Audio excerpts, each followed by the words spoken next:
Most people believe Amazon became successful because it was a great idea. An online bookstore. Simple, logical, almost obvious. But if building a trillion-dollar company was that easy, there would be thousands of Amazons today. There aren't, because what actually built Amazon was not the idea. It was a way of thinking about time, risk, and money that most people never use. And that's exactly what we're going to break down. Because once you understand how Jeff Bezos actually built Amazon, you start to see why most people stay stuck financially, even when they have good ideas. Let's start at the beginning. In 1994, the internet was growing at over 2,000% per year. Most people ignored it. They didn't understand it. They didn't trust it. But Bezos saw something different. He didn't see what the internet was, he saw what it could become. And this is the first principle. Wealth is not built on what exists today. It's built on what will exist tomorrow. Bezos made a list of 20 products he could sell online.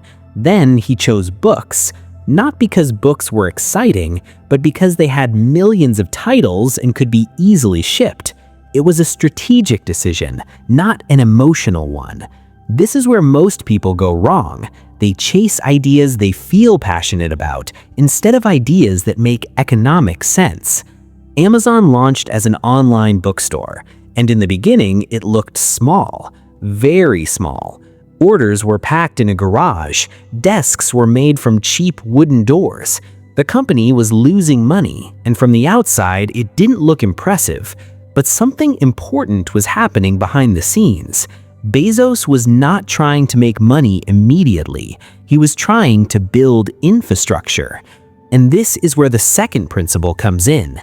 Most people optimize for short-term profit. Wealth builders optimize for long-term dominance. Amazon reinvested almost everything it made.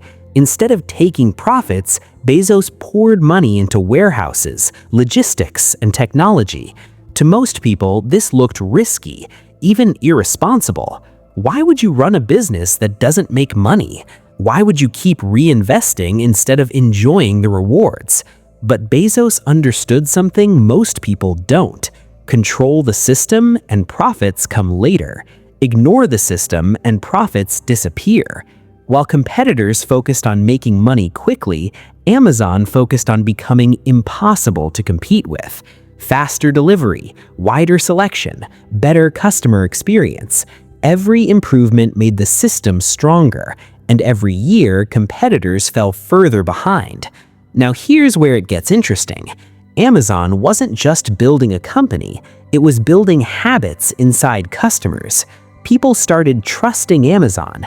They started defaulting to Amazon.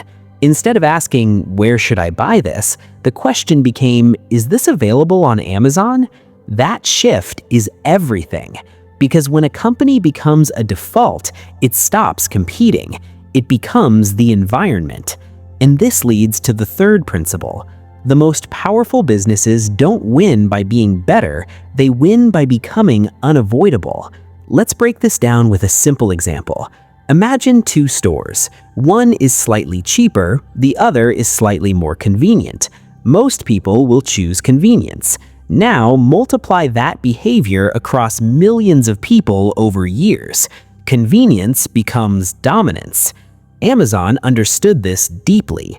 One-click ordering, fast shipping, easy returns. Every decision removed friction. And when you remove friction, you increase usage. But there's another layer most people completely miss. Amazon wasn't just making money from selling products, it was quietly building something far bigger. Amazon Web Services, AWS.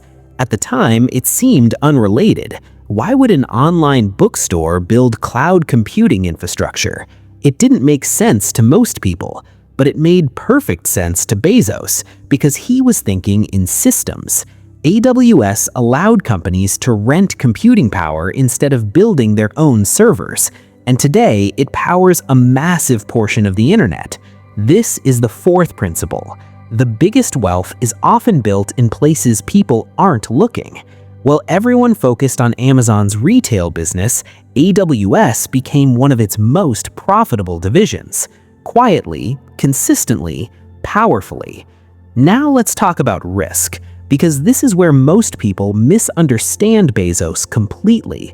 They think he took huge risks, but in reality, he took calculated risks. There's a difference.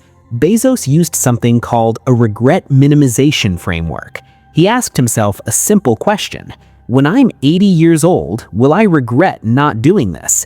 That question removes fear because it shifts focus from short-term discomfort to long-term meaning. Most people avoid risk because they fear failure today, but they ignore regret tomorrow. And that's why they stay stuck. Bezos wasn't fearless, he was future-focused, and that mindset changes everything. Let's look at numbers. Amazon didn't report consistent profits for years.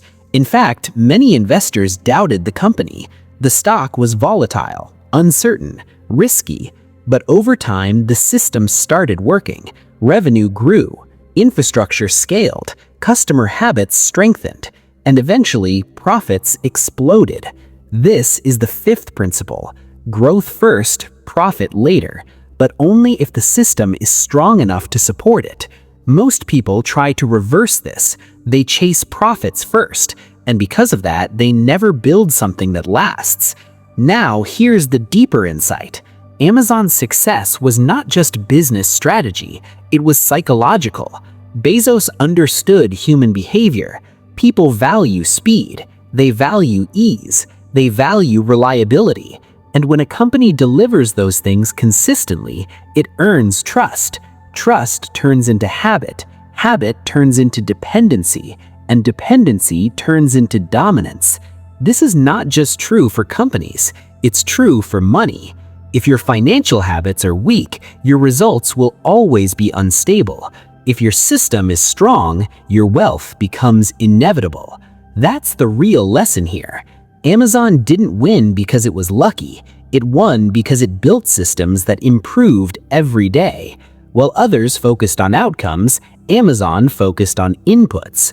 While others chased quick wins, Amazon played a long game, and that's why it worked. Now think about your own financial life. Are you optimizing for today or building something that compounds over time? Are you chasing quick money or creating systems that generate money?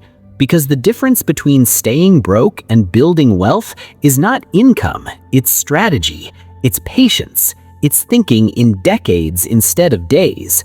Jeff Bezos didn't just build a company, he built a machine, a system that grows, adapts, and dominates over time. And once you understand that, you start to see something powerful. Wealth is not about working harder, it's about building something that works for you. If you enjoy learning how money really works and want to think differently about wealth, subscribe to Ion Invests for more videos.